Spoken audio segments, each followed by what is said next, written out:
It takes courage to stand up and speak. It also takes courage to sit down and listen. Good morning. I am Specialist Musa. Today's briefing is about Liga and the NCO leader. The overall classification of this briefing is unclassified. The purpose of this briefing is to educate you on the legal responsibilities and authority that the NCO has and how and when to exercise that authority. A risk assessment is slow. My left, your right is the exit, so just in case of fire, we'll go through that exit and proceed to the parking lot. With that being said, our agenda on this briefing today, we have introduction. We'll talk about duties of an NCO. We'll talk about moral obligations, their responsibilities. We'll talk about their authority to apprehend, and we will summarize the entire briefing, and I will take questions at the end of this briefing. With that being said, we move to our introduction. We say the NCO Corps has always been the source of leadership and guidance for the lower enlisted soldiers. The task or duty performed limits the authority of the leader to whom it is assigned. The manual for court martial describes the legal aspect of authority the NCO has.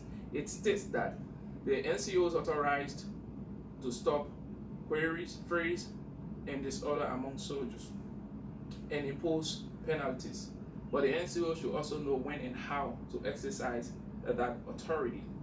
So then we'll move on to our key terms in this briefing. Legal.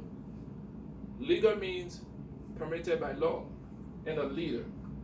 The leader is anyone who by virtue of assumed rule or assigned responsibility inspires and influences people to accomplish organizational goals.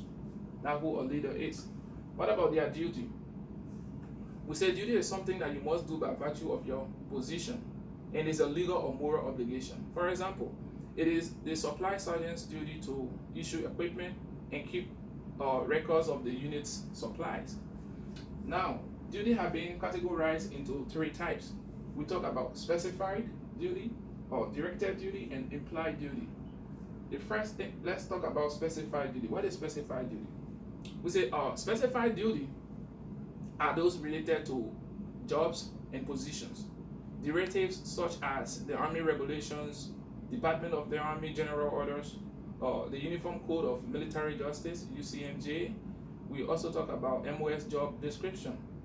For example, AR 600-20 says the NCO must ensure that their soldiers get proper individual training and maintain personal appearance and cleanliness. That is specified.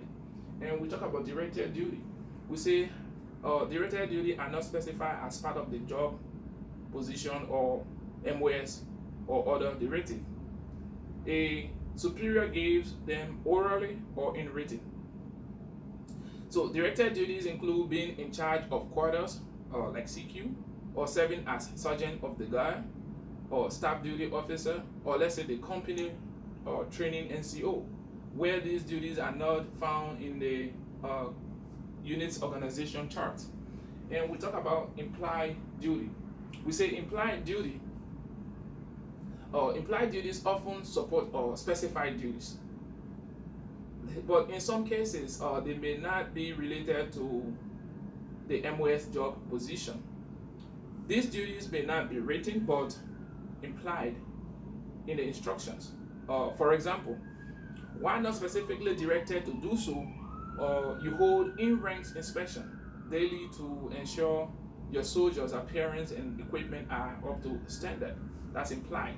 And we talk about the moral obligations that the NCO has. What are those moral obligations? Today in the Army, NCOs consider the law when they are doing their duty to their soldiers. But some of them disregard the law and do whatever their moral compass tells them to do. You know, both statements can be right, but only one of them is correct.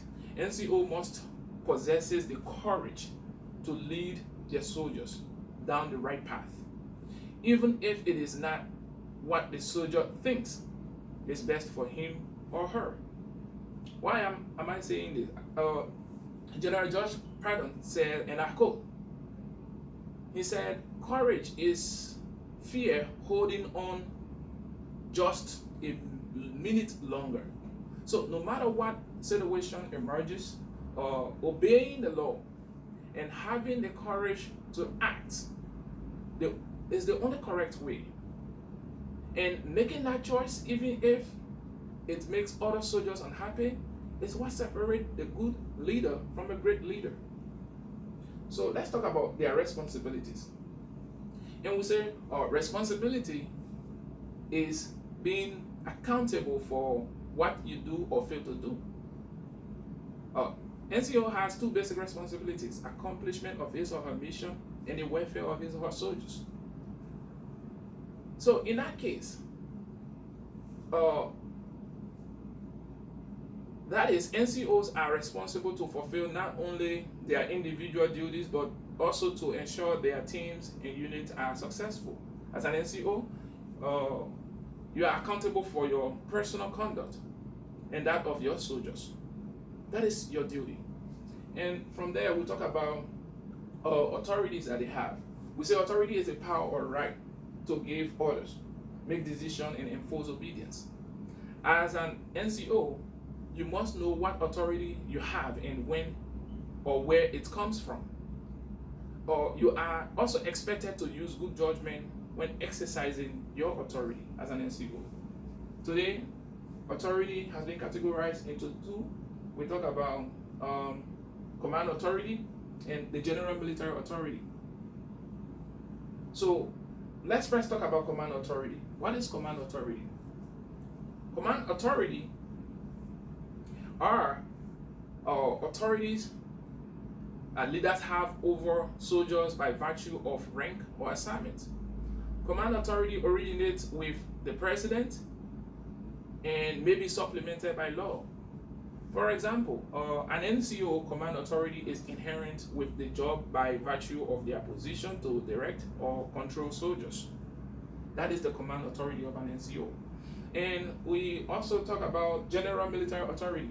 We say it's the authority that is extended to all soldiers to take action and act in the absence of a unit leader or other designated authority. It originates in the oath of office, law, rank structure, traditions, and regulations. For example, if you see a soldier in a fight, you have the general military authority and the obligation to stop that fight. The authority applies even if none of the soldiers are in your unit. That is general. And with that being said, we talk about authority to apprehend. Authority to apprehend. Actions an NCO may take against conduct issue.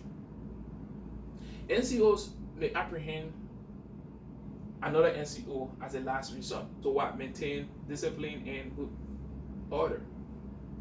NCO may, upon request, to make recommendations to commander on non-judicial punishment under Article 15 of the UCMJ. And we'll also talk about the actions that NCO may not take against a conduct issue. So, like, the NCO cannot apprehend a commissioned officer unless directed to do so by a commissioned officer. NCOs cannot impose non-judicial punishment on other enlisted soldiers. So now, with that being said, we go to the summary. We talk about duties of an NCO, how far they can go and how far they can't go. We talk about their types and how they are classified. We also talk about the moral obligations within the legal realm. And we talk about responsibilities, being accountable for your actions. Responsibilities of an NCO. We also talk about the types of authority, how and when the NCO can apply that particular authority.